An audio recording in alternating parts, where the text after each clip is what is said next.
They put her in chains before the entire military. What no one knew was this: the most dangerous person in the courtroom was her. The sound of chains scraping against concrete echoed through the corridor of the Fort Bragg military courthouse like a death knell. 200 pairs of eyes turned toward the heavy oak doors as they swung open, revealing a figure that seemed too small to carry the weight of the accusations against her. Sergeant Hazel Thornton stepped into the chamber, with her wrists bound in steel restraints, her shoulders hunched beneath a wrinkled uniform that had seen better days. Her gaze remained fixed on the polished floor, never rising to meet the wall of contempt that awaited her. She looked like a broken sparrow caught in a storm. "Bring the traitor forward!" The voice of Major General Cyrus Blackwood cut through the air like a blade drawn across stone. He stood in the front row of the gallery, his chest heavy with ribbons and medals, earned across 3 decades of service, his eyes burning with the kind of hatred that only personal loss could ignite.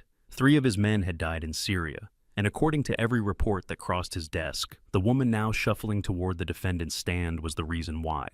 Staff Sergeant Brick Lawson, a mountain of a man standing nearly 6.5 feet tall, shoved Hazel roughly toward the podium. She stumbled, but caught herself with a grace that seemed almost instinctive, her feet finding purchase on the marble floor without a sound. Not a word of protest escaped her lips. "Look at her," Colonel Priscilla Harding whispered from the prosecution table, her voice carrying just far enough for those nearby to hear. The corner of her mouth curled into something between amusement and disgust. "She cannot even lift her head. This is what cowardice looks like, gentlemen. Take a good look." From the gallery, a young woman clutched a photograph against her chest so tightly that her knuckles had gone white. Willow Dawson had not slept in 72 hours. She had driven through the night from Oklahoma just to be here, just to see the face of the woman who had killed her husband. Private First Class Tommy Dawson had been 23 years old when he died in that Syrian hellhole. They had been married for exactly 11 months. Willow wanted to scream. She wanted to rush forward and demand answers, but all she could do was stare at the small, defeated figure standing alone at the front of the courtroom and wonder how someone so insignificant could have caused so much destruction. But something was wrong. When Hazel finally stepped onto the defendant's platform, her feet automatically shifted into a stance that Willow did not recognize, but that made several veterans in the room sit up straighter. Her legs were exactly shoulder-width apart, her weight distributed evenly, her spine suddenly ramrod straight despite the chains weighing down her arms. And for just a fraction of a second, her eyes swept across the entire courtroom in a single fluid motion, cataloging faces, exits, and potential threats with the efficiency of a machine. Master Sergeant Solomon Garrett had spent 30 years in the United States Army. He had served in Desert Storm, in Kosovo, in the mountains of Afghanistan where the air was thin and the enemies were everywhere. He had seen men and women from every branch and every specialty, and he knew a soldier's bearing when he saw one. That stance, that sweep of the eyes. He had seen it before, in a facility that officially did not exist, among operators whose names would never appear in any public record. His brow furrowed as he leaned forward in his seat, suddenly very interested in the proceedings. But what they were all about to discover in the next 20 minutes would make every person in this room question everything they thought they knew. The Honorable Lieutenant Colonel Candace Morrison entered through the side door with the measured stride of someone who had presided over more courts-martial than she cared to remember. Her face was carved from the same stone that built monuments, revealing nothing of her thoughts as she took her seat at the bench and surveyed the packed courtroom. "This court-martial is now in session," she announced, her voice carrying to every corner of the chamber without effort. "The United States Army versus Sergeant Hazel Ann Thornton. The charges are as follows: desertion of post under fire, willful disobedience of a direct order from a superior officer, and conduct unbecoming resulting in the deaths of 3 American service members." The words hung in the air like smoke from a battlefield. In the gallery, Connor Walsh felt his jaw tighten until his teeth ached. His father, Staff Sergeant Michael Walsh, had been one of those 3 Americans. He had been 47 years old, 18 months from retirement, and he had died in the sand 12,000 miles from home because this woman had abandoned her position. Connor had joined the Army specifically to find out what had happened in Syria, and now he was going to watch justice served. "How does the defendant plead?" Judge Morrison asked. Every eye in the room turned to Hazel. She stood motionless at the podium, her gaze still fixed on some point in the middle distance, her bound hands resting on the wooden surface before her. Seconds ticked by. The silence grew uncomfortable, then oppressive, then nearly unbearable. Sergeant Thornton, Morrison said, an edge creeping into her voice. You are required to enter a plea. More silence. Captain Silas Brennan, the defense counsel assigned to the case, rose from his chair with obvious reluctance. He was a good lawyer, one of the best JAG officers at Fort Bragg, but he had been given this assignment exactly 48 hours ago, with minimal access to his client and almost no information about the case. Everything about this court-martial felt rushed, as if someone very powerful wanted it over and done with as quickly as possible. Your Honor, my client pleads not guilty to all charges. The gallery erupted. Major General Blackwood was on his feet immediately, his face flushed with fury. This is an outrage. We have video evidence, witness testimony, and 3 flag-draped coffins that prove otherwise. Morrison's gavel cracked against its block with the force of a gunshot. General Blackwood, you will control yourself or you will be removed from this courtroom. Is that understood? Blackwood's jaw worked silently for a moment before he forced himself back into his seat. But his eyes never left Hazel, and the promise in them was clear. He would see her behind bars if it was the last thing he did. The prosecution may present its opening statement, Morrison said. Colonel Priscilla Harding rose with the confidence of someone who had already won. At 52, she was the most successful military prosecutor at Fort Bragg, with a conviction rate that made defense attorneys weep. Her silver hair was pulled back in a severe bun, and her uniform was so crisp it could have cut glass. Your Honor, members of this court, she began, clasping her hands behind her back. What we have before us today is not a complicated case. It is not a mystery. It is a simple, tragic story of cowardice and betrayal. She turned to face the gallery, making sure everyone could see the contempt on her face as she gestured toward Hazel. On the night of March 15, 2021, Sergeant Hazel Thornton was assigned to a support position during Operation Desert Lance in the Deir ez-Zor province of Syria. Her role was simple: maintain communications and provide logistical support for the assault team, a job that any competent soldier could perform in their sleep. Priscilla began pacing, her heels clicking against the floor in a rhythm that seemed designed to build tension. But when enemy forces engaged our troops, when American lives hung in the balance, Sergeant Thornton did not maintain her position. She did not support her fellow soldiers. She abandoned her post and disappeared into the night, leaving her teammates to face overwhelming enemy fire without communication or support. She paused, letting the accusation sink in.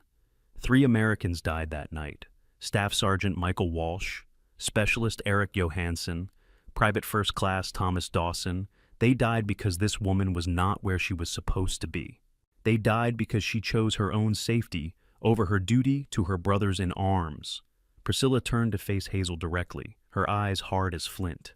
The prosecution will prove beyond any reasonable doubt that Sergeant Thornton is guilty of desertion, disobedience, and dereliction of duty resulting in death. We will show this court the video evidence of her abandoning her post. We will present testimony from survivors who witnessed her cowardice. And we will demand justice for the families who lost their loved ones because of her actions. She returned to her seat with the satisfaction of someone who had just delivered a killing blow. At the defense table, Silas Brennan was furiously scribbling notes. Something about this case did not add up. He had requested Hazel's complete service record 4 times in the past 2 days, and each request had been denied with vague references to classification issues. He had tried to interview witnesses, only to be told they were unavailable. He had asked for the complete video footage from the Syria operation and received only a heavily edited 17-minute clip. In his 15 years as a military attorney, he had never seen a case so thoroughly obstructed. He glanced at his client, hoping for some indication of how she wanted him to proceed. But Hazel sat motionless, her face as blank as a mask. She had barely spoken 10 words to him since they met, and most of those had been variations of "I understand" and "proceed as you see fit." It was like defending a ghost. The defense may present its opening statement, Judge Morrison announced. Silas stood, buttoning his jacket as he gathered his thoughts. He had almost nothing to work with, but he was not about to let his client go down without a fight. Your Honor, members of the court, he began, the prosecution has painted a compelling picture, a simple story of cowardice and betrayal, they called it. But I would remind this court that the simplest explanation is not always the correct one. He approached the podium, standing beside Hazel without quite looking at her. The defense does not dispute that Sergeant Thornton left her assigned position on the night in question. We do not dispute that 3 brave Americans lost their lives during that operation. What we do dispute is the prosecution's characterization of events, their interpretation of evidence, and their rush to judgment without a complete understanding of what actually occurred. Silas turned to face the gallery. Over the course of this trial, we will demonstrate that there are significant gaps in the prosecution's evidence. We will show that crucial information has been withheld from this court, and we will prove that Sergeant Thornton is not the coward they have made her out to be. He returned to his seat, knowing it was a weak opening, but having nothing stronger to offer. As he sat down, he noticed something strange. Hazel was folding the piece of paper in front of her. Her fingers moved with mechanical precision, creasing and tucking until the sheet had been transformed into a perfect triangle, the kind of tri-corner fold used for presenting flags at military funerals. The folds were immaculate, mathematically precise. The work of someone who had made such folds hundreds, perhaps thousands of times. Silas filed that observation away for later consideration. Before we continue, I want to tell you about something that has helped me during long research sessions for these stories. AG1 is a daily nutritional supplement that supports energy, focus, and gut health with 75 vitamins and minerals. If you want to try it, check the link in the description for a special offer. Now, back to the courtroom where everything is about to change. The first witness for the prosecution was Sergeant First Class Marcus Webb, a communications specialist who had been present during Operation Desert Lance. He was a broad-shouldered man in his late 30s, with a face that looked like it had been carved from teakwood, all hard angles and deep-set eyes that had seen too much. Priscilla Harding approached him with the air of a predator closing in on wounded prey. "Sergeant Webb, please describe for the court what you witnessed on the night of March 15th. Webb shifted in his seat, his hands clasped tightly in his lap. "We were approximately 4 clicks from the target when we received word that enemy forces had been spotted moving toward our position. I tried to raise Sergeant Thornton on the radio for a sit rep, but there was no response. When I reached her assigned position, she was gone. Her equipment was still there, the radio, the laptop, everything, but she had vanished." "And what happened next?" "All comms went dark. We lost contact with command, with air support, with everyone. The assault team walked into an ambush without any warning. By the time we restored communications, Staff Sergeant Walsh, Specialist Johansson, and Private Dawson were already KIA. A sob echoed from the gallery. Willow Dawson had covered her mouth with her hand, tears streaming down her face. "In your professional opinion," Priscilla continued, "could those deaths have been prevented if Sergeant Thornton had maintained her position?" "Objection," Silas called out. "Calls for speculation." "Overruled," Morrison said. "The witness may answer based on his military expertise." Webb looked directly at Hazel for the first time.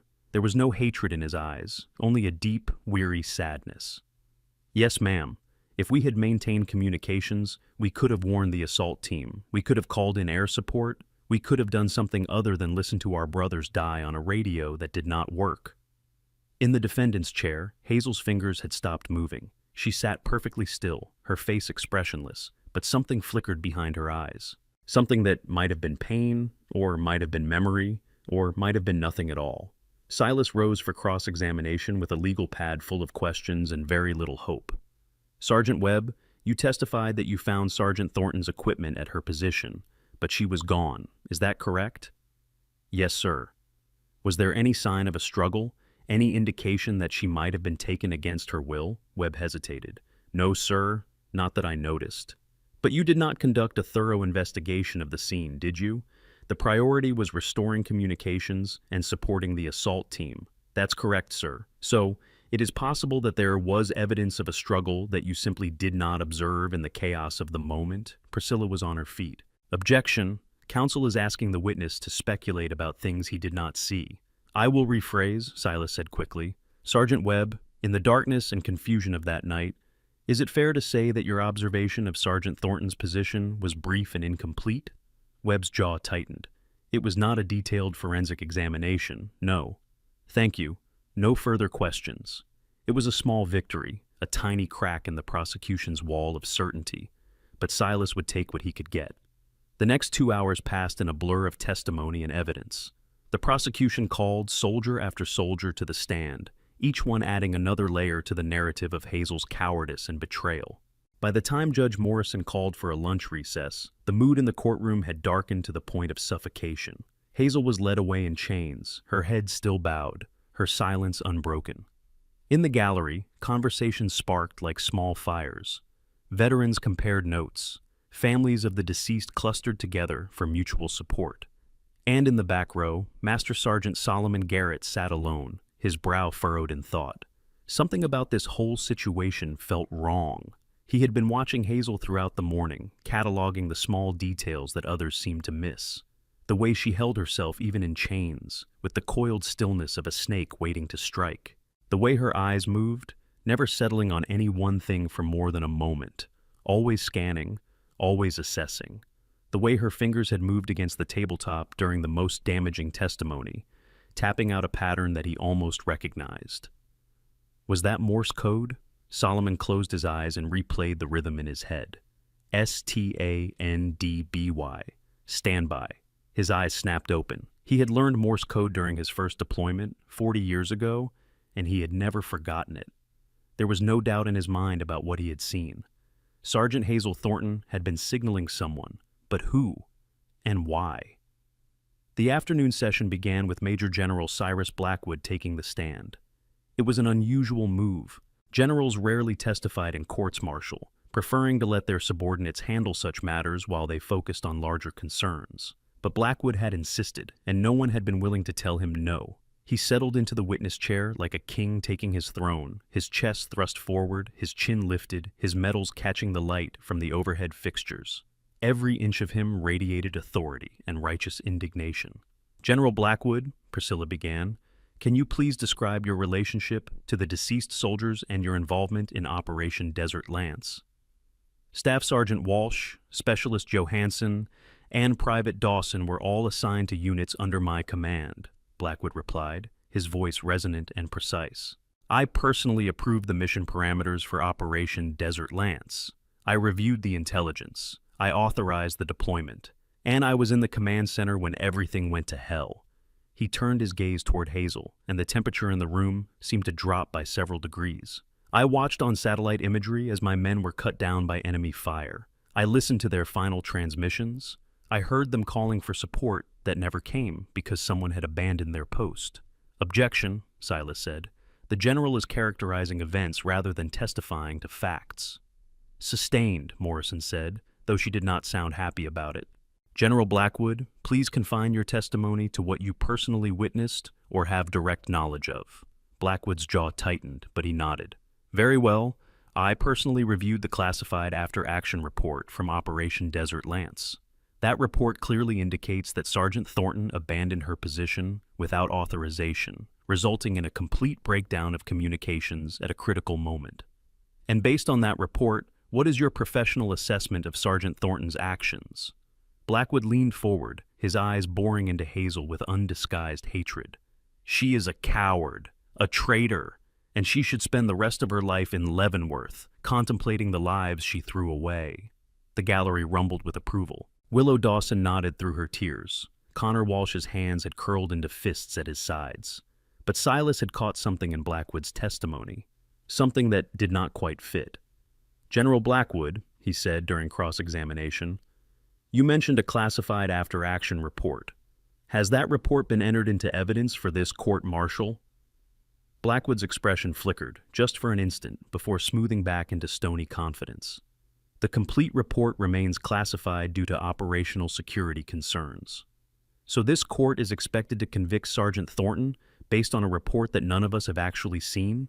The relevant portions have been provided to the prosecution. Relevant portions, Silas repeated. Selected by whom exactly? Priscilla was on her feet again. Objection. Counsel is questioning established military security protocols. I am questioning the completeness of the evidence, Silas countered. Your Honor, the defense has repeatedly requested full access to all documentation related to this case, and those requests have been denied. How are we supposed to mount an adequate defense when we are being kept in the dark?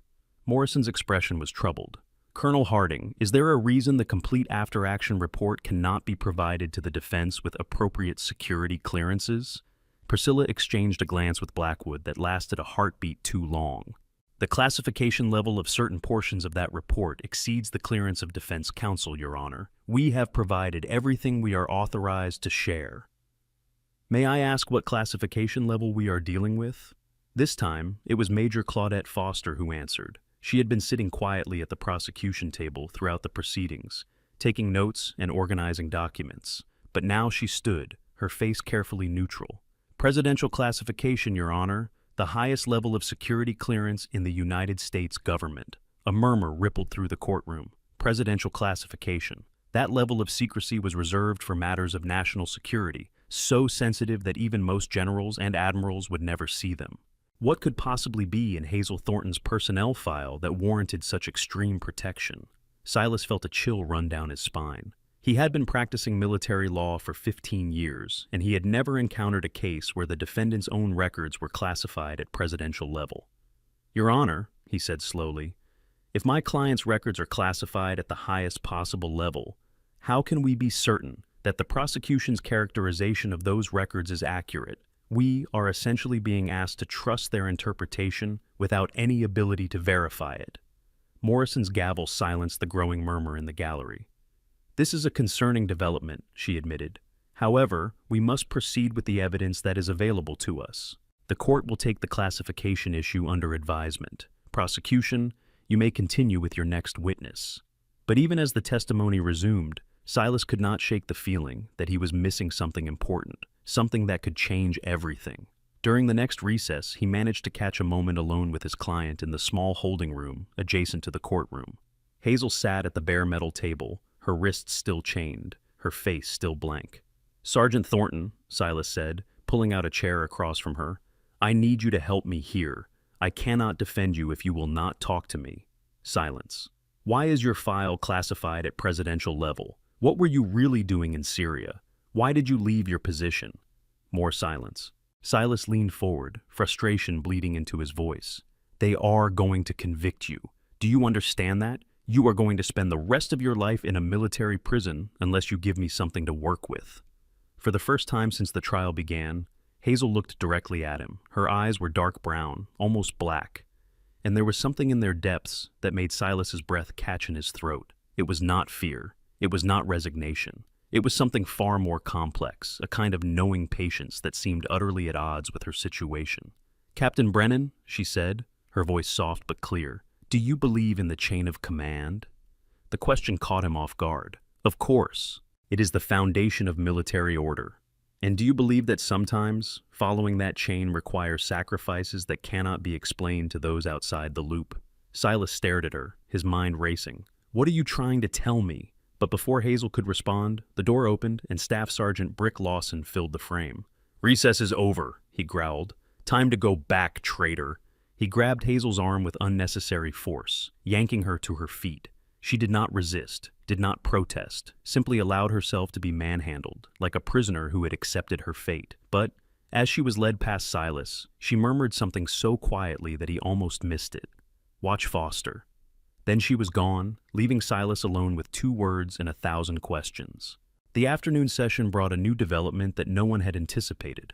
As the prosecution prepared to call their next witness, the doors at the back of the courtroom swung open with enough force to make everyone turn. A man in his mid-40s strode down the center aisle, his bearing military, despite the civilian suit he wore. His gray eyes swept across the room with the cold efficiency of someone accustomed to assessing threats, and when they found Hazel, something unreadable passed across his face.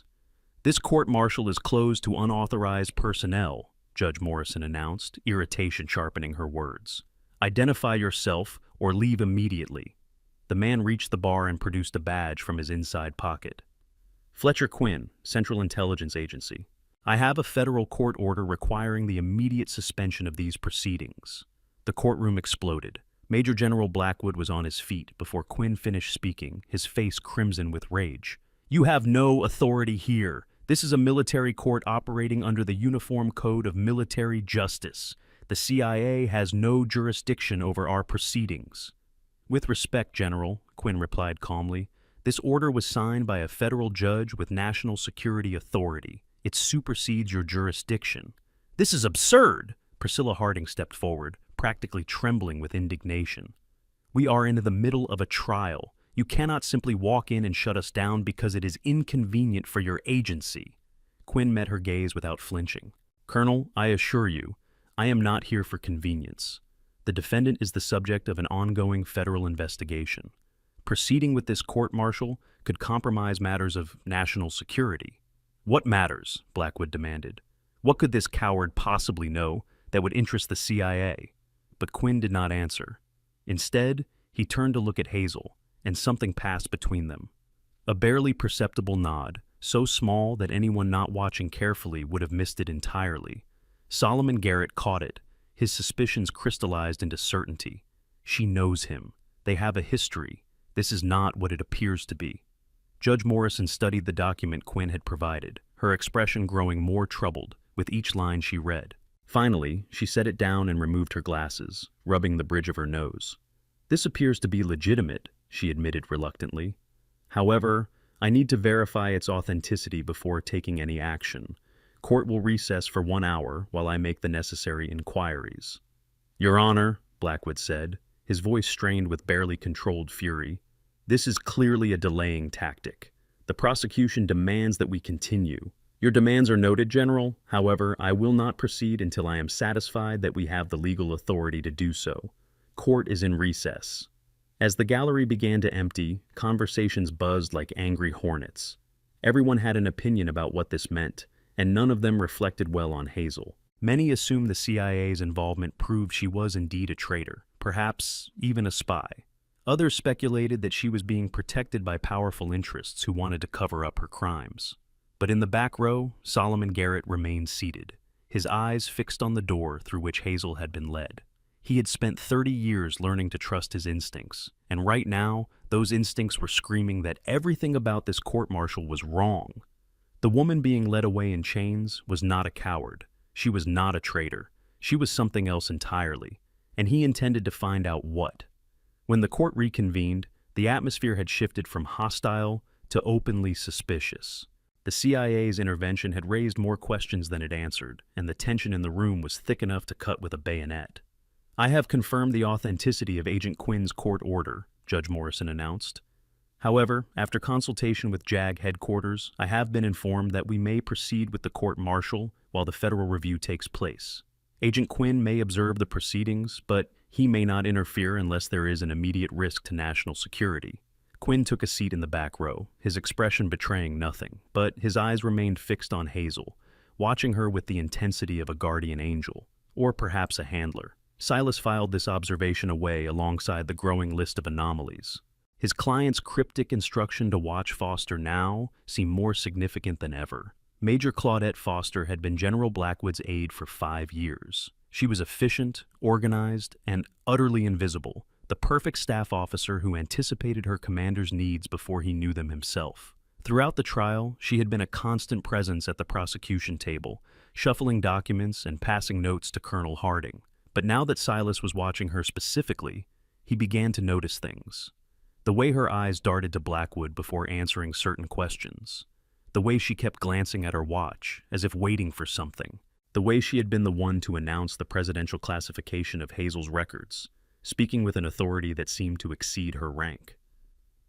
And most troubling of all, the way she avoided looking at Hazel directly, as if afraid of what she might see.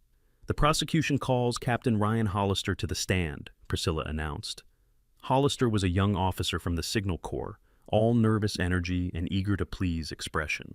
He took the oath with visible anxiety, clearly uncomfortable being at the center of so much attention. Captain Hollister, Priscilla began, you are the communications officer who analyzed the data from Operation Desert Lance, correct? Yes, ma'am.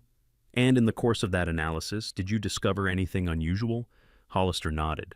We found encrypted transmissions originating from the vicinity of General Blackwood's forward command post during the operation. The encryption was not standard military issue. It appeared to be a commercial cipher that we did not have immediate access to.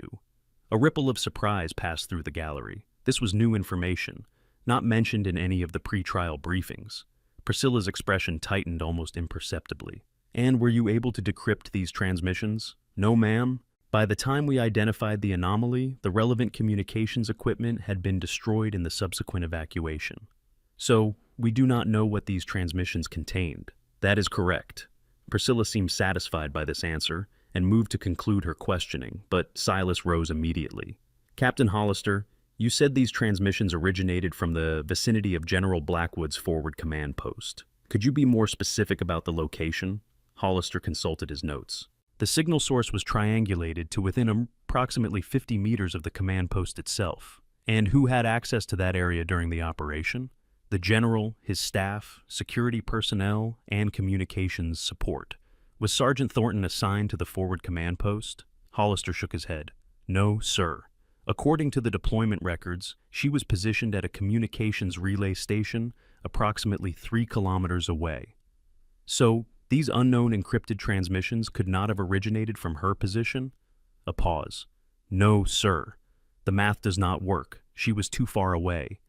Silas let that sink in for a moment. Captain, in your expert opinion, what purpose might such transmissions serve during an active military operation? Priscilla objected before he could finish. Speculation. I will allow it, Morrison said. The witness is an expert in military communications. Hollister shifted uncomfortably in his seat. Well, sir, there are only a few reasons someone would use non-standard encryption in a combat zone. The most common would be to communicate with parties outside the normal chain of command, such as intelligence assets, contractors, or, he trailed off, clearly reluctant to complete the thought. Or who, Captain? Hollister's voice dropped. Hostile actors, enemy forces. The gallery erupted. Blackwood was on his feet again, his face nearly purple with rage. This is character assassination. You are suggesting that someone on my staff was communicating with the enemy? General Blackwood, you will be silent or you will be removed, Morrison snapped. Captain Hollister, are you suggesting that someone at the forward command post may have been transmitting information to hostile forces? I am not suggesting anything, Your Honor. I am simply reporting what the data shows. Unexplained encrypted transmissions from that location during an operation that went catastrophically wrong. The implications are for this court to determine. In the back row, Fletcher Quinn allowed himself a small, satisfied smile. The pieces were starting to come together. In the holding room during the next recess, the atmosphere had changed. Staff Sergeant Brick Lawson was rougher than usual as he shoved Hazel into a chair, his hands lingering on her shoulders with unnecessary pressure. You think your CIA friend is going to save you? He sneered. The general wants you in Leavenworth, and that is exactly where you are going. No amount of spook magic is going to change that. Hazel remained silent, her eyes fixed on the table. What is the matter, traitor? Nothing to say? He leaned closer, his breath hot against her ear. When this is over, I am going to personally escort you to your cell, and I am going to make sure you understand exactly what happens to cowards in military prison. Still nothing. Not a flinch, not a tremor, not even a quickening of breath. Brick's frustration boiled over. He grabbed her arm and yanked her to her feet, spinning her around to face him. Look at me when I'm talking to you. The motion was too fast, too violent. The seam of Hazel's uniform sleeve tore with a sound like ripping cloth, exposing her upper arm. And Brick froze. There, on the pale skin of her shoulder, was a tattoo. Not a standard military insignia, not a unit patch, not anything he had ever seen before. It was a black widow spider, its bony curved around the number 7 in elegant script, all rendered in ink so dark it seemed to absorb the light. Brick knew military tattoos. He had seen thousands of them over his career, but he had never seen anything like this. What is that? He breathed. Hazel finally looked at him, and for the first time, her mask slipped. The blank emptiness in her eyes was replaced by something cold, something dangerous, something that made Brick instinctively release her arm and take a step back. She did not answer his question. She did not need to. Because at that moment, the door burst open and Captain Silas Brennan rushed in, his face flushed with urgency. Staff Sergeant, step away from my client, now. Brick hesitated, still staring at the tattoo. Did you know about this? Do you know what this is? Silas looked at the exposed marking, and his confusion was genuine. I have no idea, but I will find out. He turned to Hazel, his voice softening. Sergeant, we need to talk, really talk this time. Hazel pulled the torn fabric of her sleeve over the tattoo, hiding it from view. But she nodded slowly, and for the first time, Silas saw something that might have been trust in her eyes. "Not here," she said quietly. "There are ears everywhere." "Then where? Call Agent Quinn. Tell him Ghost 7 has been compromised. He will know what to do." Ghost 7. The name hit Silas like a physical blow. He had heard that name before, whispered in the corridors of the Pentagon, spoken with reverence by operators who dealt in shadows and secrets. Ghost 7 was a legend in the special operations community, a phantom who had extracted American hostages from impossible situations, who had turned the tide of battles without ever being seen, who had saved more lives than anyone would ever know. Ghost 7 was supposed to be a myth. But looking at the woman before him, at the coiled stillness in her body and the ancient knowledge in her eyes, Silas began to realize that the myth was sitting in front of him, wearing chains and facing a court-martial for crimes she almost certainly did not commit. The trial resumed with a palpable shift in the atmosphere. Word of the torn sleeve and the mysterious tattoo had somehow spread through the courthouse, carried on whispers and speculation. The gallery was now watching Hazel with a new intensity, searching for signs of the hidden depths that might lie beneath her submissive exterior. And Hazel, for her part, seemed different. The bowed head had lifted slightly. The blank expression had been replaced by something more watchful, more alert, more present. It was as if a switch had been flipped somewhere inside her, transforming the broken sparrow into something altogether more formidable. Master Sergeant Solomon Garrett noticed the change immediately. He had been right. This woman was not what she appeared to be. "Your Honor," Silas said, rising to address the court, "the defense requests a brief recess to confer with a material witness who has just come forward." Morrison's eyebrows rose. "This is highly irregular, Captain. We have already had multiple recesses today." "I understand, Your Honor, but this witness may have information that is directly relevant to the charges against my client. Information that could change the entire direction of this trial." Priscilla Harding scoffed. "This is obviously a delay tactic. The defense has had weeks to prepare and identify witnesses. The defense has had less than 48 hours and almost no access to relevant documentation," Silas countered. "We have been operating at a significant disadvantage throughout these proceedings." Morrison considered for a moment, then nodded. "I will allow a 15-minute recess. But, Captain Brennan, when we return, I expect this witness to have something substantive to offer." "Thank you, Your Honor." In the corridor outside the courtroom, Silas found Solomon Garrett waiting for him. "Captain," the older man said, his voice low and urgent, "we need to talk about your client." "You were watching her," Silas said. It was not a question. "I have been watching her since she walked in. That woman is not a communications specialist. She is not a support soldier. The way she holds herself, the way her eyes move, the way she tapped out standby and Morse code during the prosecution's opening statement. She is a Tier 1 operator, special mission unit, the kind of soldier whose very existence is classified." Silas felt his heart racing. "You recognized her stance?" "I spent 3 years training with Delta Force before my knees gave out. I know what operators look like, and that woman has more combat experience than half the officers in that courtroom combined." "But her file says she is just a communications sergeant." Solomon's expression was grim. "Her file says what someone wanted it to say. The truth is something else entirely." Before Silas could respond, Fletcher Quinn appeared at the end of the corridor. His face was tense, his usual composure cracked by something that might have been fear. "Captain Brennan, we have a problem." "What kind of problem?" "The kind that is about to walk through those courtroom doors and blow this entire trial wide open." As if on cue, the main entrance of the courthouse opened, admitting a flood of afternoon sunlight, and a figure that made everyone in the corridor stop dead. Brigadier General Ambrose Hartley was a legend in the special operations community. At 63, he had served in every major conflict since Grenada, had commanded units whose very existence remained classified to this day, and had personally overseen more covert operations than most soldiers could imagine. His face was weathered by decades of service, his eyes sharp and knowing beneath heavy brows, and his dress uniform bore more ribbons than most men earned in 2 lifetimes. He walked with the measured confidence of someone who answered to very few people, and those he answered to lived in very high places indeed. "General Hartley," Quinn said, straightening to attention, "we did not expect you until tomorrow." "Circumstances have accelerated," Hartley replied, his voice like gravel over steel. "Where is she?" "In the holding room, sir." Hartley nodded once, then turned his gaze to Silas. You are her defense counsel. Yes, sir. Then you should know that the woman you are defending has done more for this country than anyone in that courtroom will ever know. And the people trying to convict her are either fools who do not understand what they are dealing with, or something far worse. He did not elaborate on what far worse might mean, but Silas was beginning to have his own suspicions. General, he said carefully, what exactly is going on here? Who is my client, really? Hartley studied him for a long moment, as if weighing how much to reveal.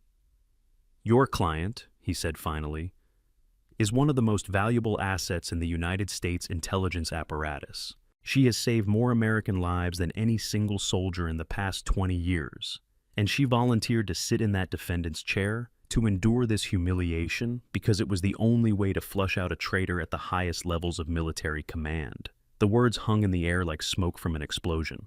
A traitor, Silas repeated slowly. You mean the encrypted transmissions from the forward command post? I mean someone who has been selling American blood for money, someone who betrayed the location of our forces in Syria, someone who is responsible for the deaths of Staff Sergeant Walsh, Specialist Johansson, and Private Dawson, and countless others. And you know who this traitor is? Hartley's expression hardened into something cold and unforgiving. We have always known. We just needed proof. And your client has spent the last 18 months gathering that proof while the world called her a coward and a murderer. In the holding room, Hazel sat alone with her thoughts. The torn sleeve had been a mistake. She had let Brick provoke her into a moment of carelessness, and now the timeline would have to be accelerated. The tattoo had been seen, word would spread, and the person she was hunting would begin to cover their tracks. But perhaps it was for the best. She was tired of playing the victim, tired of the chains and the contempt and the endless parade of people who thought they knew what had happened in Syria, tired of listening to Blackwood's righteous fury while knowing exactly what kind of man he really was. The door opened, and she looked up to see a face she had not expected for another 24 hours. Ambrose, she said softly. General Hartley stood in the doorway, his expression unreadable. Then, slowly, his features softened into something that might almost have been affection. Ghost 7, he replied, it is time to stop hiding. When the court reconvened, the gallery immediately sensed that something had changed. General Hartley had taken a seat in the front row, directly behind the defense table, his presence commanding attention without a single word. The junior officers in the room straightened their postures, their eyes flickering between the newcomer and the proceedings with obvious curiosity. Major General Blackwood's reaction was more pronounced. His face went pale at the sight of Hartley, and he leaned over to whisper urgently to Claudette Foster. Whatever she whispered back did nothing to calm him. The defense calls Master Sergeant Solomon Garrett to the stand, Silas announced. Solomon made his way forward with the easy confidence of a man who had spent decades testifying in military proceedings. He took the oath and settled into the witness chair, his eyes steady and sure. Master Sergeant Garrett, Silas began, you have served in the United States Army for 30 years, is that correct? Yes, sir. And during that time, you received specialized training with the Delta Force before transitioning to a support role. That is correct. Please describe for the court what you observed about the defendant during these proceedings. Solomon turned to look at Hazel, and something like respect flickered in his eyes. From the moment Sergeant Thornton entered this courtroom, I recognized her bearing, the way she holds herself, the way she positions her feet, the way her eyes constantly assess her environment. These are not the behaviors of a communications specialist. These are the behaviors of a Tier 1 operator, someone trained in the most elite units our military has to offer. A murmur rippled through the gallery. Priscilla Harding was on her feet immediately. Objection! The witness is speculating based on subjective observations. He has no direct knowledge of the defendant's training or qualifications. Your Honor, Silas countered, the witness is an expert in special operations techniques and personnel assessment. His observations are based on 3 decades of professional experience. Morrison considered for a moment. I will allow it, but counsel should confine questions to the witness's direct observations. Silas nodded. Master Sergeant, during the prosecution's opening statement, you observed the defendant engaging in a particular behavior. Can you describe it? She was tapping her fingers on the table, but it was not random. It was Morse code. She tapped out the word standby repeatedly, as if signaling someone. More murmurs, more uneasy glances. In your expert opinion, what would be the purpose of such signaling? Operators use nonverbal communication to coordinate with team members when verbal communication is impossible or inadvisable. Sergeant Thornton was communicating with someone in this room, letting them know that she was aware of their presence and that they should wait for her signal. Blackwood could no longer contain himself. This is fantasy, conspiracy theories, and wishful thinking. That woman deserted her post and got my men killed. Morrison's gavel cracked against its block. General Blackwood, I have warned you repeatedly. One more outburst and you will be removed from this courtroom. But the damage was done. Doubt had been planted. The narrative was beginning to shift. Silas pressed forward. Master Sergeant, based on your observations, do you believe that Sergeant Thornton is the coward and traitor the prosecution has portrayed her to be? Solomon met Hazel's eyes across the courtroom. No, sir.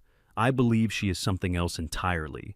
I believe she is a hero who has sacrificed everything, her reputation, her freedom, maybe her life, for a mission that none of us are supposed to know about. Objection! Priscilla's voice was shrill with frustration. This is pure speculation without a shred of evidence. Then let us provide evidence, said a new voice from the gallery. Everyone turned to see General Hartley rising to his feet. His presence seemed to fill the room, commanding attention with the effortless authority of someone who had spent decades giving orders that shaped the fate of nations. Your Honor, he said, I believe I can clarify some matters that have been the subject of considerable confusion in these proceedings. Morrison hesitated. General Hartley, you have not been called as a witness. Then I am asking to be called. The prosecution has had ample opportunity to present their version of events. It is time for the truth. Morrison looked to Priscilla, who seemed suddenly uncertain. The prosecution has no objection, Priscilla said slowly, clearly trying to buy time to understand what was happening, but we reserve the right to cross-examine. Very well. General Hartley, please take the stand. As Hartley made his way forward, Silas noticed something remarkable. Hazel's posture had changed again. The coiled tension in her shoulders had eased. The desperate stillness in her face had been replaced by something that looked almost like relief. Whatever was about to happen, she had been waiting for it. Hartley took the oath and settled into the witness chair with the easy confidence of a man who had faced down enemies far more dangerous than military prosecutors. General Hartley, Silas began, you are currently the commander of the Joint Special Operations Command's Special Mission Units, is that correct? It is. And in that capacity, do you have knowledge of the defendant's true role and assignments? I do. Hartley turned to look at the gallery, his gaze sweeping across the faces of everyone present.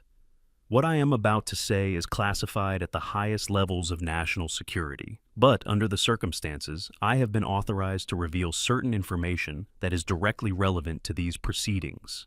The courtroom fell absolutely silent. Sergeant Hazel Thornton, Hartley continued, his voice measured and precise, is not who the prosecution has portrayed her to be. She is not a communications specialist who abandoned her post. She is not a coward who fled in the face of danger. He paused, letting the tension build.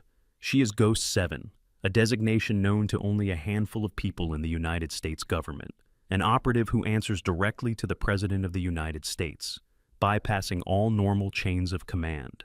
In the past 6 years, she has conducted 47 successful hostage rescue operations, extracted American citizens from some of the most dangerous locations on Earth, and saved more lives than anyone in this room will ever know.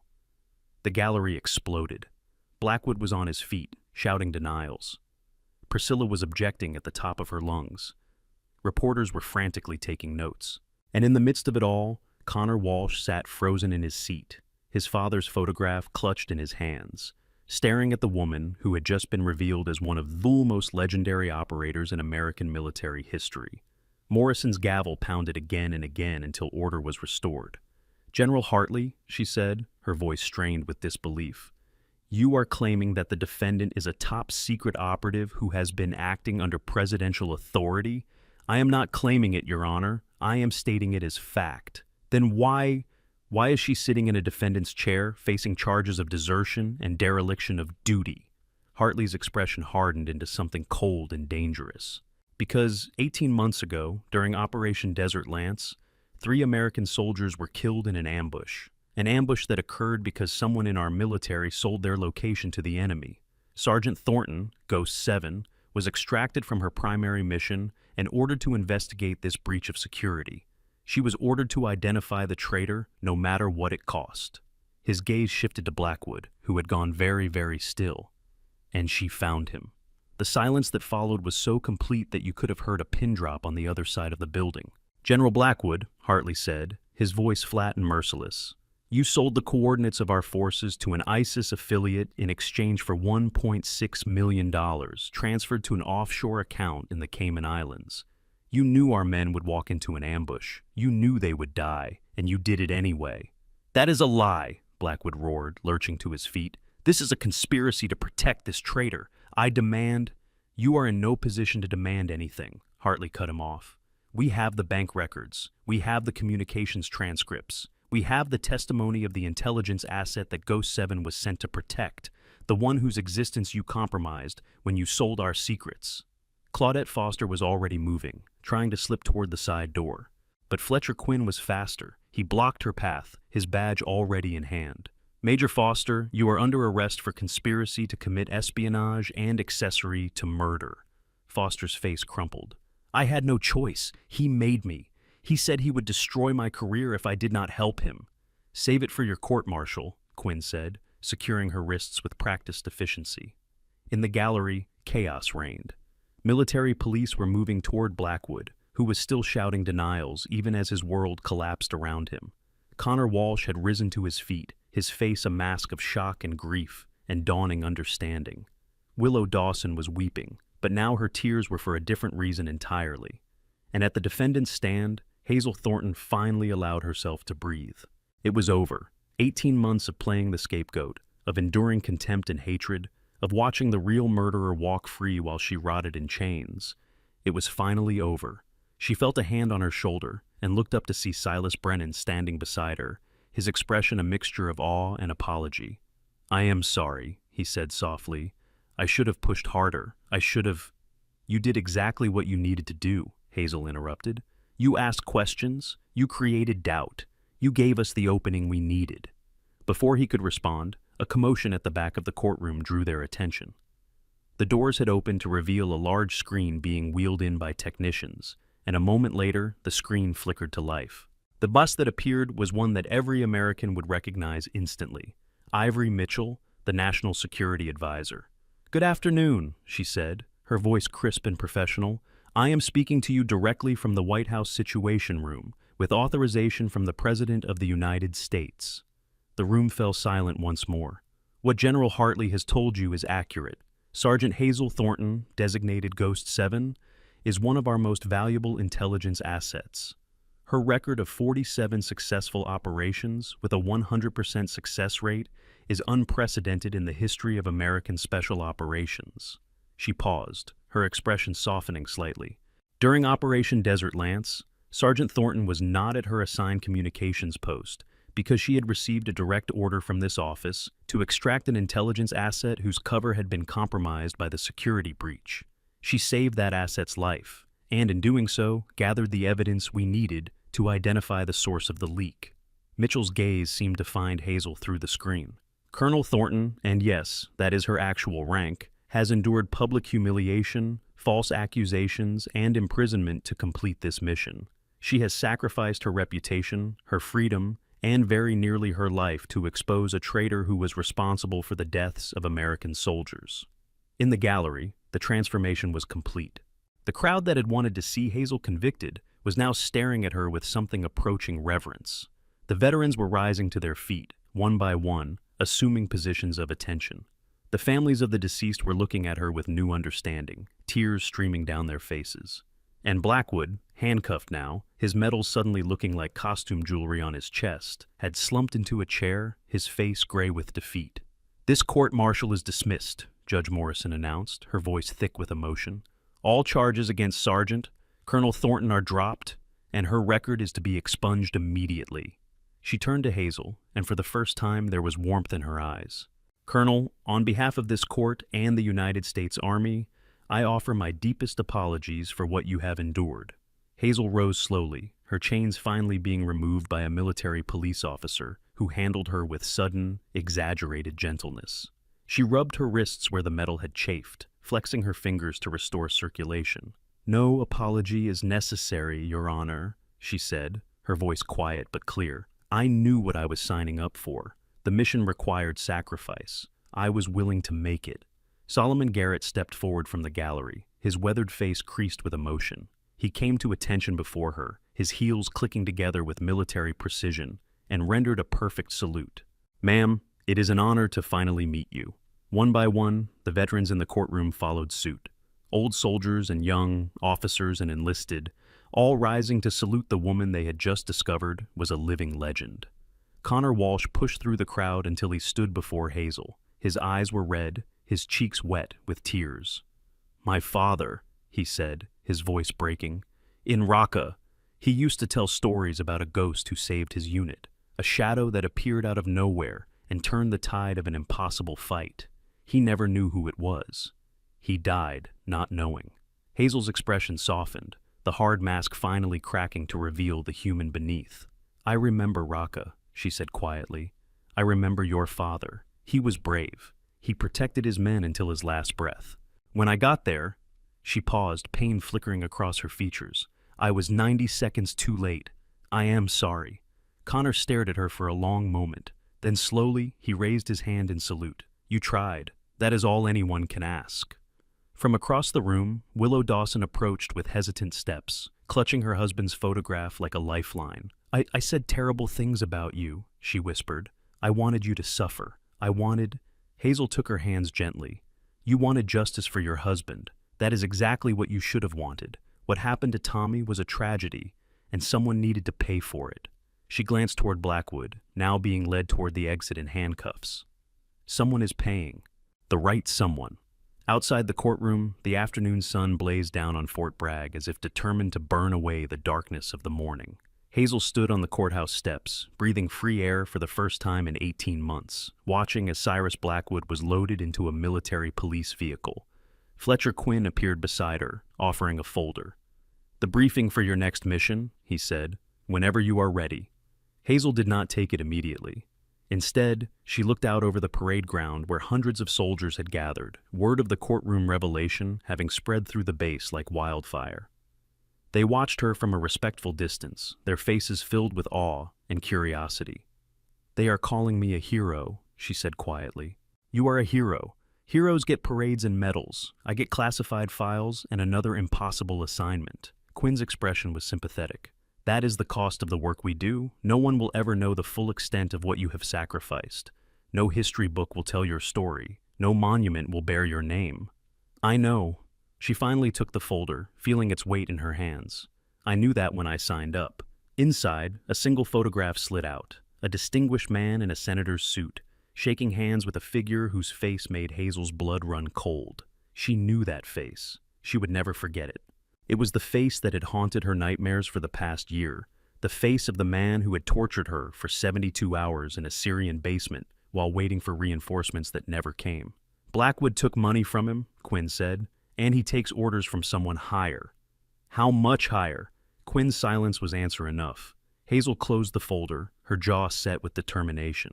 "Spectre 8 has been activated," Quinn continued. "The old team is reassembling. Ronan, Marcus, Chen, they are all waiting for your call." "Ronan is still alive?" A ghost of a smile crossed Hazel's face. I thought he retired after Mosul. He tried, but when he heard you were in trouble, he was on the first transport back. Said he owed you his life and intended to repay the debt."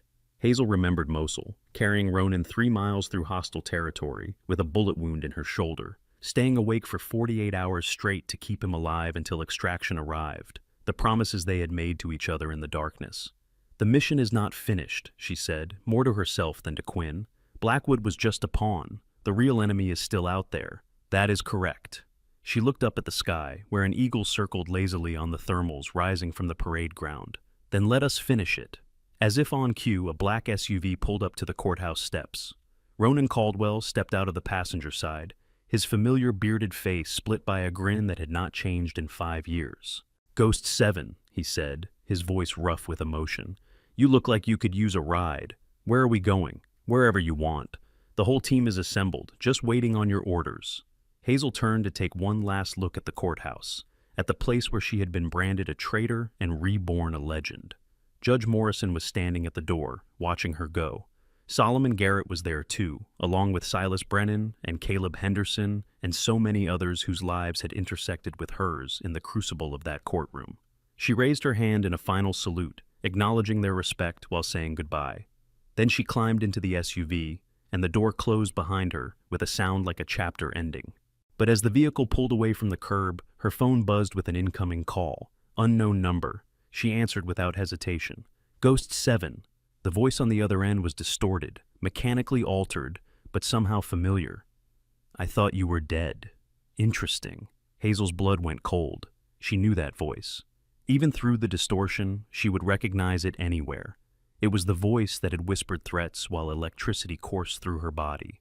The voice that had promised to kill everyone she loved if she did not give up her secrets. The voice of the man in the photograph. I survived, she said, keeping her tone neutral, which is more than I can say for your plans. A laugh, cold and mirthless. My plans? Sergeant, forgive me, Colonel, Blackwood was nothing. A useful idiot with gambling debts and wounded pride. The real game has not even begun. Then let us begin it. Oh, we will, soon. Very soon. A pause. You took something from me in Syria. A year of work, gone in a single night. I have spent every moment since then planning my response. Threats do not impress me. This is not a threat, Colonel. This is a promise. Everything you care about, everyone you love, every cause you have devoted your life to, I am going to burn it all to the ground, and I am going to make you watch. The line went dead. Hazel lowered the phone slowly, staring at the black screen. Who was that? Fletcher asked from the front seat. The mission, she said quietly. Ronan turned around, his expression suddenly serious. Orders, Ghost 7? Hazel looked at the folder in her lap, at the photograph of the smiling senator and the monster standing beside him. She thought about Blackwood in his cell, about the 3 soldiers who had died in Syria, about all the sacrifices she had made, and all the ones still to come. Then she looked up, and her eyes were cold steel. Begin. The black SUV cut through the North Carolina afternoon like a blade through silk, its tinted windows hiding the occupants from the curious eyes of soldiers who lined the road leading out of Fort Bragg. Word had spread faster than wildfire through dry brush. Ghost 7 was real, and she had been among them all along. Hazel stared at the phone in her hand, the dead screen reflecting her own face back at her. The voice still echoed in her memory, each syllable carrying the weight of promises made in darkness and pain. You know who that was, Ronan said from beside her. It was not a question. Viper. The code name tasted like ash on her tongue. Real name unknown, nationality unknown. He runs a network that sells American intelligence to the highest bidder. We have been hunting him for 3 years. Fletcher turned from the front seat, his expression grim. He is the one who tortured you in Syria.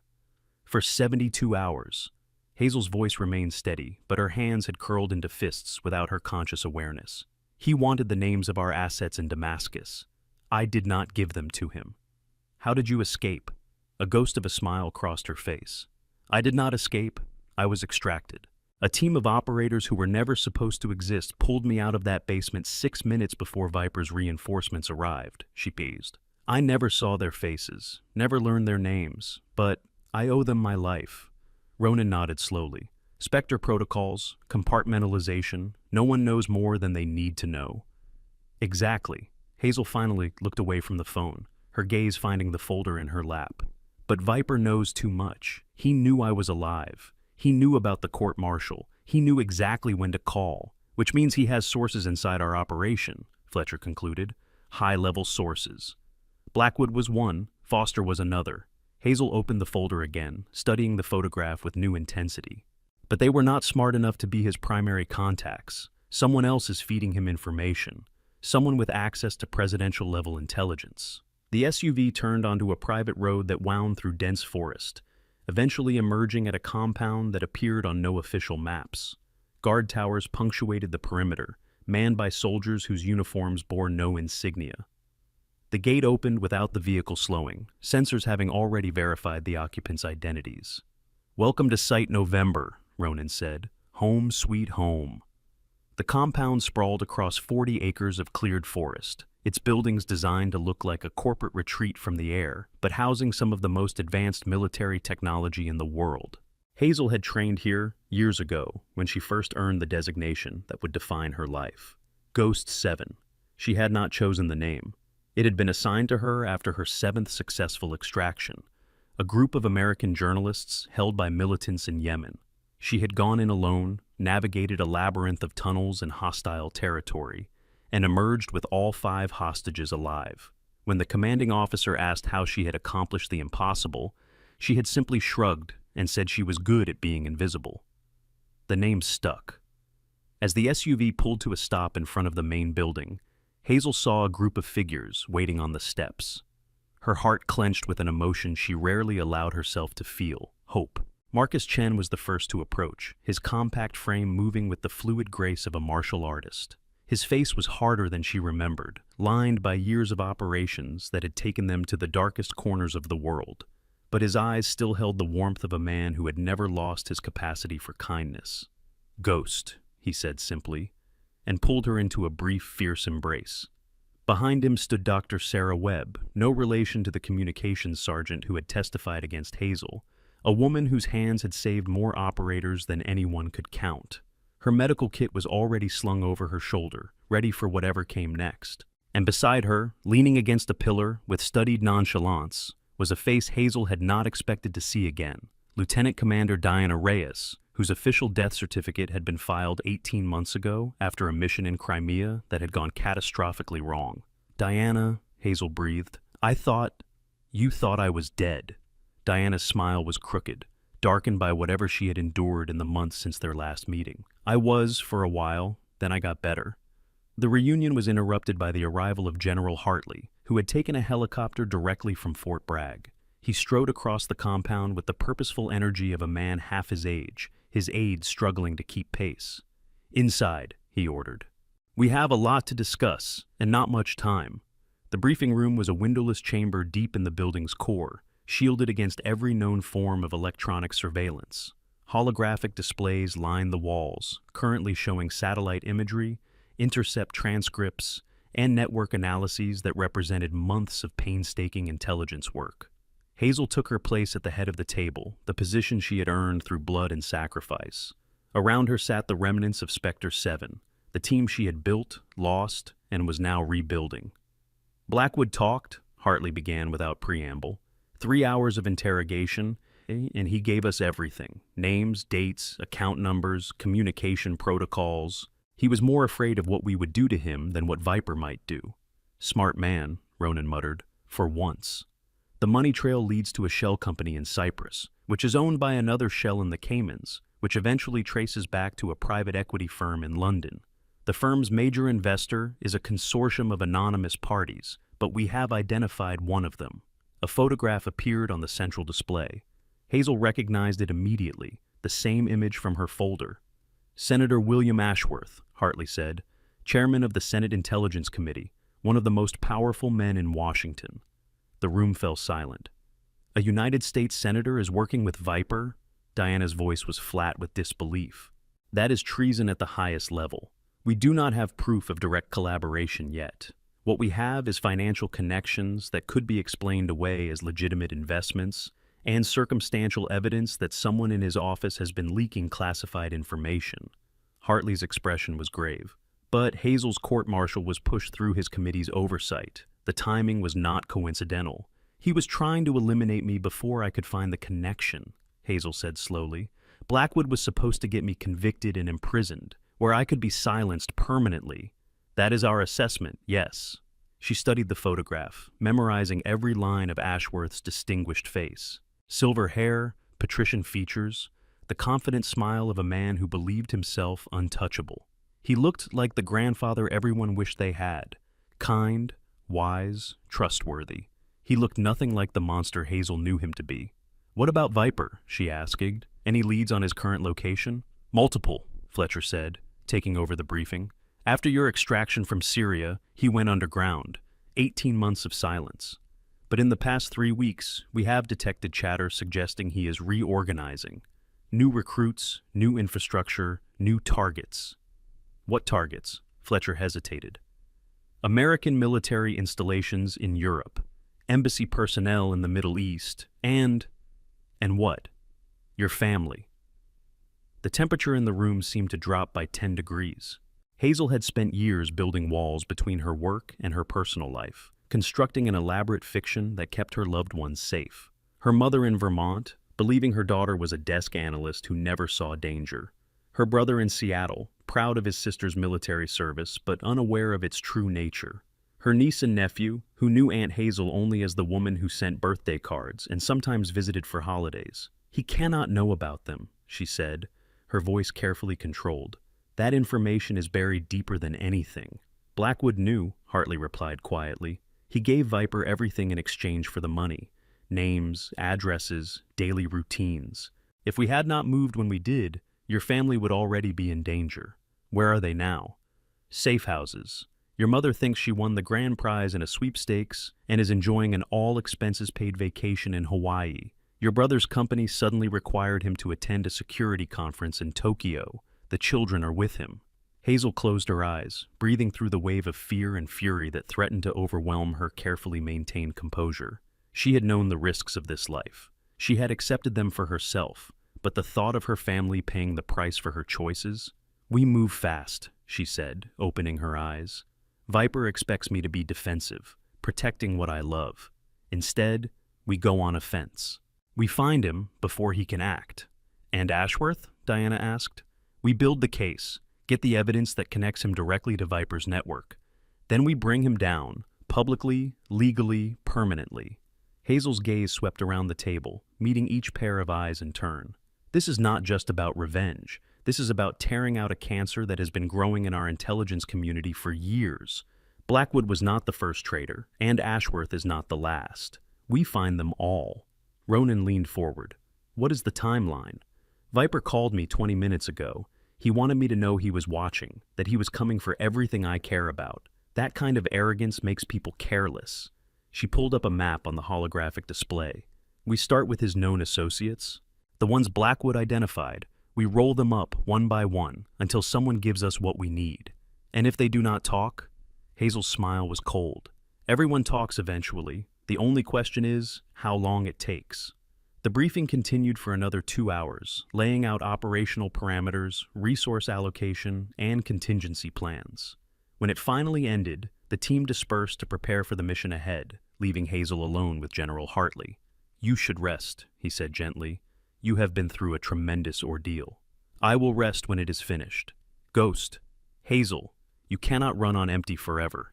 Even the best operators need time to recover. She turned to face him, and for a moment, the mask slipped. Beneath the steel and determination, he glimpsed the exhausted, wounded woman who had endured 18 months of hatred and imprisonment for a mission that was not yet complete. Do you know what kept me going in that courtroom? She asked quietly. When Blackwood called me a coward, when the families of the men I could not save looked at me like I was a monster, tell me. I thought about the next operation, the next life I could save, the next traitor I could expose. She shook her head slowly.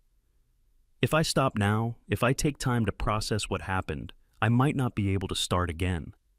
The anger and the fear and the exhaustion might finally catch up with me. Hartley placed a hand on her shoulder. That is not weakness, Hazel. That is humanity. You cannot save the world if you destroy yourself in the process. Watch me. She left him standing in the briefing room, walking out into the fading afternoon light. The sun was setting over the tree line, painting the sky in shades of amber and crimson.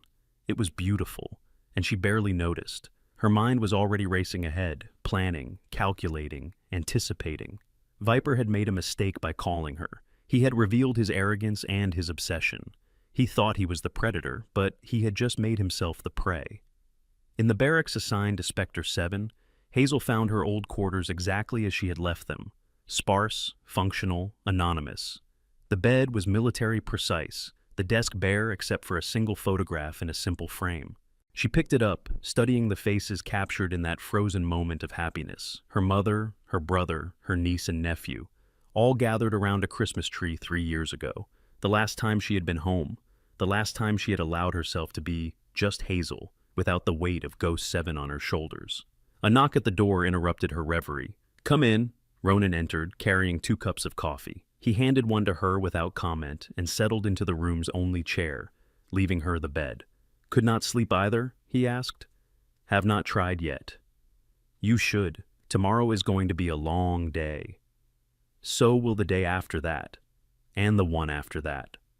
She took a sip of the coffee, grateful for its bitter warmth. How do you do it, Ronan? After everything we have seen, everything we have done, how do you keep going?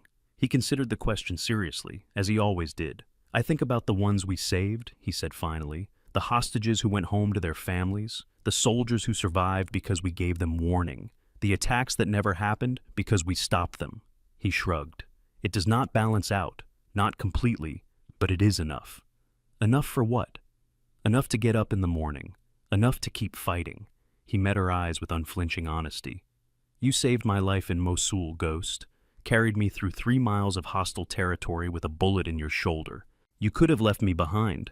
The mission parameters gave you that option, but you did not. Leaving you behind was never an option. That is exactly my point. You do this work because you cannot imagine doing anything else. Because every life matters to you, even when the math says it should not. He leaned forward. That is why you are Ghost 7. Not because you are the fastest, or the strongest, or the most ruthless. Because you care, even when caring hurts. Hazel was quiet for a long moment. He is going to come for us, she said finally. Viper, he is not going to wait for us to make the first move. He is already planning something. Probably. And people are going to die. No matter how good we are, no matter how fast we move, we cannot save everyone. Also probably. So, what do? Ronan stood, draining the last of his coffee. We do what we always do. We plan, we prepare, we execute. And when people die, because you are right, they will, we mourn them for exactly as long as we can afford to. Then we get back to work. He paused at the door. Get some sleep, Ghost. That is an order. You cannot give me orders. We are the same rank. Then consider it a strongly worded suggestion from a friend. He left, and Hazel was alone again with her thoughts and her photograph and the weight of everything that was still to come. 3 weeks later, the first domino fell. Viktor Petrov was a former Russian intelligence officer who had gone freelance after the collapse of the Soviet Union, selling his skills to whoever paid the most. For the past decade, that meant Viper's network. He handled logistics, moving money, weapons, and people across borders without attracting attention. The Spectre team found him in a villa outside Prague, surrounded by guards who had grown complacent after years of operating with impunity. Diana took out the external security with a silence that would have impressed a ghost. Marcus disabled the alarms while Ronan and Hazel made their way to Petrov's bedroom. He woke to find Ghost 7 sitting on the edge of his bed, her face lit by the glow of his phone screen. You have been a very busy man, Victor, she said conversationally. $15 million moved through your accounts in the past 6 months, most of it going to people who want Americans dead. Petrov reached for the gun under his pillow, only to find it already in Hazel's other hand. Looking for this? He froze, calculation replacing panic in his eyes. Who are you? What do you want? I want information. The man you work for, the one who calls himself Viper, where is he? I do not know what you are talking about. Hazel smiled, and there was nothing warm in it. Victor, I spent 72 hours in one of Viper's interrogation rooms. I know exactly how persuasive he can be. I also know that I survived, which means I am harder to break than anyone you have ever met. She leaned closer. You, on the other hand, do not strike me as the suffering in silence type. The next 45 minutes were not pleasant for Viktor Petrov. By the end, he had given up 3 locations, a dozen names, and the access codes to a server farm in Lithuania that contained years of communications records. As the team extracted, leaving Petrov bound and gagged for the local authorities to find, Ronan fell into step beside Hazel. That was efficient, he observed. He was weak. They usually are, the ones who do it for money. And the ones who do it for ideology, those are the dangerous ones. The ones who believe they are serving a higher purpose. She thought of Senator Ashworth, with his patrician smile and his chambers in the Capitol. Those are the ones we have to be careful with. The Lithuanian server farm yielded a treasure trove of intelligence, communications between Viper's operatives across 3 continents, financial records tracing the flow of money from corrupt officials and hostile governments, and buried deep in encrypted files that took the NSA's best cryptographers 4 days to crack. A partial dossier on Ghost 7 herself. Hazel read it in the briefing room, alone, her face carefully blank. He knew more about her than she had imagined. Her training records, her mission reports, at least the ones that were not classified beyond his reach. Her psychological evaluations, including the one after Syria that had flagged her for potential trauma-related complications. And at the end, a single line that made her blood run cold. Vulnerability assessment. Family in Vermont and Washington State. Recommend exploitation. He was planning this for months, she said when Hartley arrived. Maybe years, building a file, looking for weaknesses. We have increased security on your family. They are as safe as we can make them. It is not enough.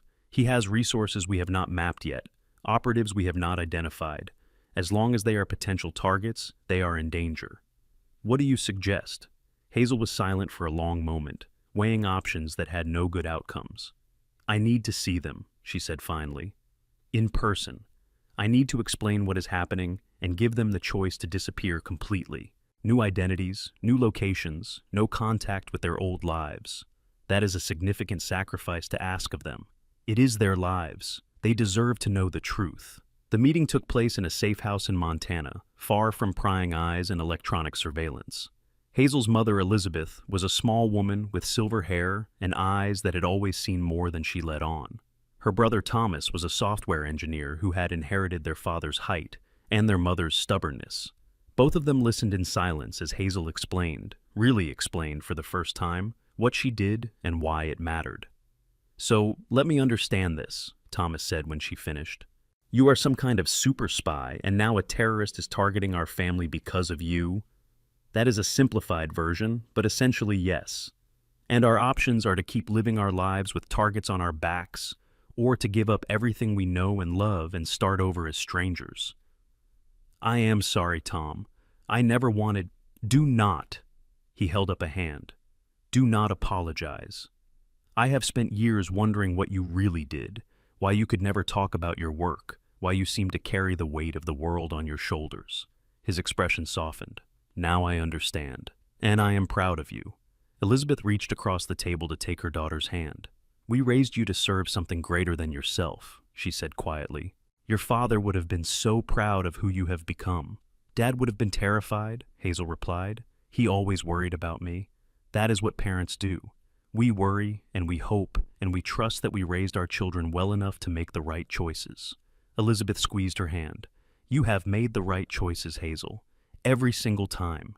Do not doubt that now. In the end, they chose to disappear. New names, new histories, new lives in a country that would remain classified even in Hazel's own files. It was the hardest decision they had ever made, and the last time Hazel would see them for what might be years. At the airport, before they boarded the unmarked plane that would take them to their new beginning, Thomas pulled her into a fierce embrace. Finish this, he whispered. Whatever it takes, however long it takes, finish this and come find us. I will, she promised. I swear I will. The hunt for Viper continued for 3 more months. Each operation brought them closer to the center of the web, unraveling connections that stretched from the halls of power in Washington to the shadowed corners of failed states and rogue regimes. Senator Ashworth's involvement became clearer with each piece of evidence they gathered: shell companies, encrypted communications, meetings with known hostile agents disguised as diplomatic functions.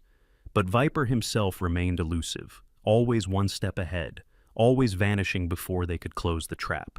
Until the night they found his fortress. It was hidden in the mountains of Montenegro, a converted monastery that had been transformed into a state-of-the-art command center. Satellite imagery showed heavy security, electronic countermeasures, and at least 50 armed guards patrolling the perimeter. Frontal assault is suicide, Marcus assessed, studying the holographic display. We would need an army. We have something better, Hazel replied. We have an invitation. She produced a tablet showing an intercepted communication, a summons to a meeting of Viper's top lieutenants, scheduled for 48 hours from now. One of those lieutenants is currently enjoying our hospitality in a black site in Romania, she continued. With a little creative cosmetics and his access codes, I can get inside. Alone? Ronan's voice was sharp with concern. Ghost. That is exactly what Viper wants. He has been trying to draw you in for months. This is a trap, probably, but it is also an opportunity. If I can get to their communications center, I can download everything, every operation, every asset, every connection, enough evidence to bring down Ashworth and everyone else involved. And if you get caught, Hazel's smile was razor thin, then I will improvise. The infiltration went smoothly for the first 30 minutes. Hazel moved through the fortress disguised as Viktor Kozlov, a Ukrainian arms dealer who had been working with Viper's network for 5 years. The cosmetic alterations were convincing enough to fool the guards, and the access codes she had extracted opened every door. She found the communications center exactly where intelligence said it would be, a reinforced room in the monastery's former chapel, now bristling with servers and satellite uplinks. The download would take 15 minutes. She started the process and settled in to wait. 12 minutes in, the alarm started. "Well," said a voice from behind her, "I was wondering when you would finally come to visit." Hazel turned slowly, knowing what she would find. Viper stood in the doorway, flanked by a dozen armed guards. He was smaller than she remembered, average height, slight build, the kind of unremarkable appearance that let him blend into any crowd. But his eyes were the same, cold, calculating, utterly devoid of human warmth. "Ghost 7, he continued, stepping into the room. "Or should I say Colonel Thornton? We never were properly introduced during our last meeting." "I remember you well enough." "I should hope so. 72 hours is a long time to spend getting to know someone." He smiled, and it was the most terrifying expression Hazel had ever seen. "You impressed me, you know. Most subjects break within the first 12 hours. You lasted 3 days without giving up a single piece of useful information." "Sorry to disappoint." "On the contrary, I was delighted. It is so rare to find a worthy adversary these days." He gestured to his guards, who raised their weapons. "But all good things must come to an end. Before you kill me," Hazel said calmly, "there is something you should know." "And what is that?" "You are not the only one who has been planning for this moment." She pressed a button on her belt, and the world exploded into chaos. The charges she had planted during her infiltration detonated simultaneously. Not enough to destroy the building, but more than enough to disable the power grid and plunge the fortress into darkness. In the confusion, she moved. Viper's guards were well trained, but they were not prepared for an operator of Hazel's caliber. In the darkness, with night vision contacts and years of close combat training, she was a force of nature. Bodies fell around her as she fought her way toward the door, but Viper was ready. His hand closed around her throat from behind, impossibly strong, cutting off her air. "Did you really think it would be that easy?" he hissed in her ear. "I have been preparing for you for years." Hazel's vision began to blur. She reached for her knife, but his other hand caught her wrist. "Your family is safe for now," he continued. "But I know where they are. I always know. And when I am finished with you, I will make them pay for every moment of inconvenience you have caused me." Something snapped inside her. Not her spirit. That had survived far worse than Viper's hands. Something deeper, older, more primal. The survival instinct that had carried her through Syria, through Mosul, through 100 impossible operations. She stopped fighting his grip and went limp. Surprised, Viper loosened his hold for just a fraction of a second. It was enough. Hazel twisted, bringing her elbow up into his solar plexus with enough force to drive the air from his lungs. As he staggered back, she spun and delivered a strike to his throat that would have killed a lesser man. Viper dropped to his knees, gasping. "You are right," Hazel said, standing over him. "You have been preparing for years, but here is what you never understood about me." She knelt beside him, her face inches from his. "I am not the same person you tortured in that basement. Every day since then, I have trained harder, fought smarter, and become more dangerous than you can possibly imagine. You had your chance to kill me, and you failed. You will not get another." Lights flooded the room as backup power kicked in. Spectre team members poured through the doors, having fought their way through the fortress when the explosive signaled that Hazel was compromised. Ronan was first through the door, his weapon trained on Viper's prone form. "Ghost, you okay?" "I am fine." She stood, looking down at the man who had haunted her nightmares for 18 months. "Get him out of here. We have a lot to discuss." 2 weeks later, Hazel stood in a different courtroom. This one was in Washington, D.C., and the defendant was not a decorated soldier falsely accused of cowardice. It was Senator William Ashworth, stripped of his privileges and his dignity, facing charges of treason, conspiracy, and accessory to murder. The evidence against him was overwhelming. Communications with Viper's network, financial records showing millions of dollars in payments, testimony from operatives who had been turned by the promise of leniency, and Viper himself, choosing to cooperate rather than face military tribunal alone. Hazel watched from the gallery as the verdict was read. Guilty on all counts, she felt no satisfaction, no triumph, only a weary sense of completion, of a mission finally reaching its end. Afterward, in the hallway outside the courtroom, she found Connor Walsh waiting for her. He looked different than he had at Fort Bragg, older somehow, though only months had passed. The anger that had driven him then had been replaced by something quieter, more purposeful. "I wanted to thank you," he said, "for everything. Your father was a good man. He deserved justice. He got it." Connor straightened his shoulders, and she noticed for the first time the insignia on his uniform, military intelligence. "I requested a transfer after the trial. I am starting training next month." "Following in my footsteps?" "Trying to." He met her eyes. "You showed me that service does not always mean recognition. That sometimes the hardest work is done in the shadows, by people no one will ever thank. I want to be part of that." Hazel considered him for a long moment. "It is not an easy path," she said finally. "You will lose things, friends, family, parts of yourself that you will never get back. I know. And you will have to make choices that haunt you for the rest of your life. Choices between bad options and worse ones. Choices that will make you question everything you believe about right and wrong. I know that too," she nodded slowly. "Then maybe you are ready." She reached into her pocket and produced a challenge coin, a black disc emblazoned with a widow's spider and the number 7. "This belonged to a friend of mine. He did not make it back from his last mission. I have been carrying it ever since, waiting to find someone worthy of it." She pressed it into Connor's hand. "Be worthy." The sun was setting over the Potomac as Hazel walked across the Memorial Bridge, alone with her thoughts. The case was closed. Viper was in custody. Ashworth would spend the rest of his life in prison. The network they had built over decades was shattered, its remnants being hunted down by agencies across the world. But she knew, better than anyone, that this was not truly the end. There would be other Vipers, other Ashworths, other threats emerging from the darkness to challenge everything she had sworn to protect. The work was never finished, not really. It just changed shape, found new enemies, demanded new sacrifices. Her phone buzzed with an incoming message. From Hartley, "We have a situation developing in Southeast Asia. Asset extraction required. Your team is requested. Briefing in 6 hours." Hazel read the message twice, then looked out over the river toward the monuments and memorials that dotted the shore. So many had given their lives for the ideals those stones represented. Freedom, justice, the promise that every American life mattered. She thought about her mother and brother, living their new lives in a country she could not name. About the soldiers who had saluted her at Fort Bragg, recognizing at last the truth she had hidden for so long. About Connor Walsh and Caleb Henderson and all the young ones who would follow in her footsteps, carrying the torch into darkness she could not imagine. The work was never finished, but neither was she.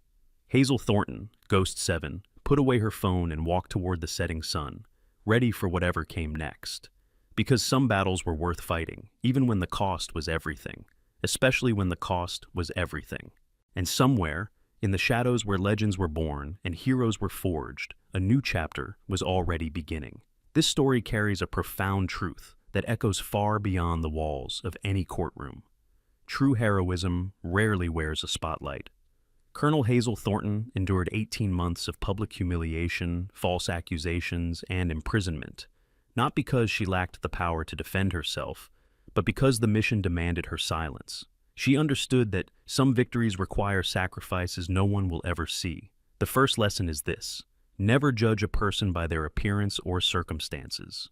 The quiet woman in chains was the most decorated operative in American history. The decorated general demanding justice was the traitor who sold American lives for profit. Appearances deceive.